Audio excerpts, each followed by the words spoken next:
మహాత్మా జ్యోతిరావు ఫులే జయంతిని జిల్లా బీసీ సంక్షేమ శాఖ ఆధ్వర్యంలో ఉద్యోగులు ఘనంగా నిర్వహించారు. కాకినాడ పాత బస్టాండ్ సమీపంలో గల పూలే విగ్రహానికి బీసీ సంక్షేమ శాఖ డిప్యూటీ డైరెక్టర్ రాజేశ్వరి పూలమాలలు వేసి ఘన నివాళులర్పించారు.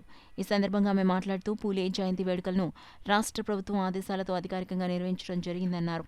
ఈ కార్యక్రమంలో బీసీ సంక్షేమ హాస్టల్ అధికారి టీవీడీ ప్రసాద్, కార్యాలయ ఏవో ప్రసాద్, కార్యాలయ సిబ్బంది, పలువురు బీసీ సంఘాల నేతలు పాల్గొన్నారు.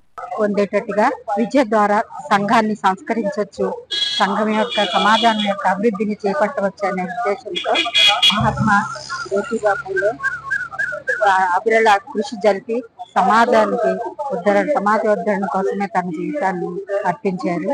ఆయనకి ఈ రోజుని ఘనంగా నివాళులు అర్పిస్తూ జన్మదిన వేడుకల్ని మేమందరం జరుపుకుంటున్నందుకు మేమెంతో పుణ్యం చేసుకున్నాము, మేమెంతో చేసుకున్నాము.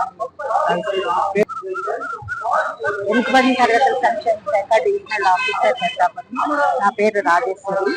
అలాగే మన జిల్లా వెనుకబడిన తరగతుల సంక్షేమాధికారి శ్రీమతి లల్లి గారు, అలాగే వెనుకబడిన తరగతుల సంక్షేమ డివిజనల్ ఆఫీసర్ ప్రసాద్ గారు, మా వెనుకబడిన తరగతుల సంక్షేమ శాఖలో పనిచేస్తున్న వసతి కుల సంక్షేమాధికారులు అందరూ కూడా ఈ కార్యక్రమంలో పాల్గొనడం జరిగింది.